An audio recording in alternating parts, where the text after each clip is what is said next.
Baik, mari kita lanjut saudara, sapa redaksi on location bersama dengan Ketua KPI Pusat dan Ketua KPID Bali. Nah, Pak Bigung, kan mudah-mudahan nanti dalam tahap keempat Bali masuk kita ke zona digital televisinya. Nah, banyak juga pertanyaan terkait dengan apabila sudah dia migrasi dari analog ke digital, kemudian bagaimana kondisi dengan konten-konten lokal, konten-konten muatan lokal. Apakah serta-merta hilang atau bagaimana aturannya, terus bagaimana komitmen KPI untuk mengawal ini? Oke, peraturan tidak berubah karena ini hanya perpindahan sistem saja dari analog ke digital. Artinya kalau kita mengacu pada regulasi yang dibuat oleh KPI, maka TV-TV ini yang berjaringan ataupun nasional ini wajib mengalokasikan waktunya dan siarannya 10% dari total siaran per hari untuk konten lokal. Tetap ada ya? Ada. Kewajiban itu ya? Nah, apa sih yang dimaksud dengan konten lokal? Yang pertama, ini konten yang diproduksi di daerah mereka siaran. Jadi kalau Kompas TV ada di Bali, maka diproduksi di sini. Yang kedua, menggunakan bahasa lokal. Ini memang pertama kali kita buat edaran ini agak berat loh. Terutama TV-TV itu harus merekrut pegawai baru yang pinter berbahasa daerah.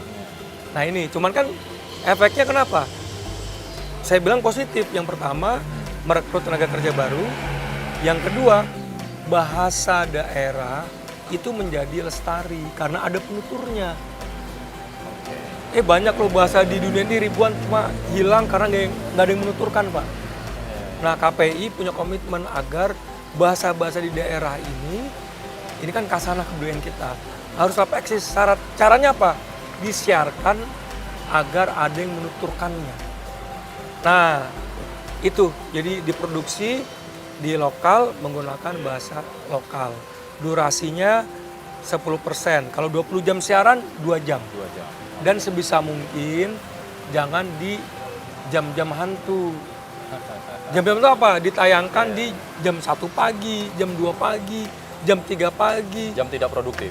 Jam tidak produktif atau bukan prime time. Ya kalau bisa walaupun bukan prime time, jam-jam yang masih siang lah atau pagi. Pagi juga jangan jam 1 pagi ya. Jam 7, jam 8. Jadi pada prinsipnya konten lokal walaupun sudah digital tetap ada. Tetap minimal ada. 10%, bahkan tadi Pak Agus bilang ya nanti menuju sampai 50. Iya, bahkan begini Mas. Saya tambah 1 menit saja. Kalau nanti era digital, itu kan membuka peluang ada TV baru. Saya minta nih ke Pak Agus nih.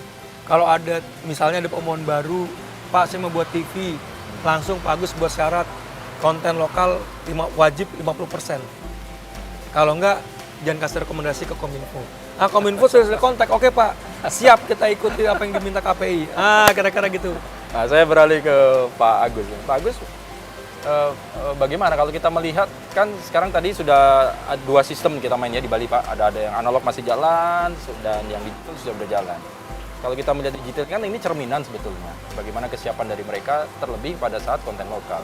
Kalau kita lihat dari 30 bersiaran tadi, saya tidak tahu ya ininya triggernya di mana. Bagaimana bisa membuat mereka itu memang betul-betul digital itu menyiarkan konten lokalnya. Kalau satu sisi kan saya juga kadang-kadang mendengar pribadi agak sulit secara teknologi, sulit ininya pada saat kita digital. Nah itu bagaimana? Ini PR juga. Gimana Pak Agus mengatasi? Baik, berkaitan dengan konten lokal di siaran TV digital sebetulnya bagi kita di KPID tidak ada masalah, Mas Bambang ya. Yang kita pantau 30 siaran TV digital yang sudah ada di Bali, hampir mayoritas sudah siaran lokal, ada konten lokal. Mereka kan tinggal insert saya, switch, kemudian siaran lokal. Dan contoh yang paling real adalah misalnya Tersandir, penayangan Tersandir. Itu sudah hampir semua, karena kita bicara misalnya masing-masing lembaga penyiaran itu kadang-kadang kan itu satu grup mereka. Satu grup, misalnya satu lembaga penyiaran punya 4 siaran, 4 channel. Jadi mereka bersama-sama seragam, sudah siaran lokal. Kemudian misalnya satu grup lagi seperti itu. Ini kita gampang memantau yang ada di kantor KPID dan sudah terpantau. Kemudian mereka yang kita lihat sekarang sudah hampir ya 85%. Yang belum itu adalah mungkin adalah soal bagaimana melibatkan SDM lokal. Itu yang kita terus dorong karena memang kita tahu bahwa kadangkala teman-teman DLP di pusat dalam hal ini nasional mungkin belum sepenuhnya percaya kepada kemampuan dan kualitas yang ada. Padahal sesungguhnya kan Bali itu kan banyak sekali muncul konten-konten kreator yang luar biasa. Kemudian sisi lain juga mungkin karena terbentur masalah dana. Kadang-kadang kan mereka terbentur lagi harus keluar biaya dan sebagainya.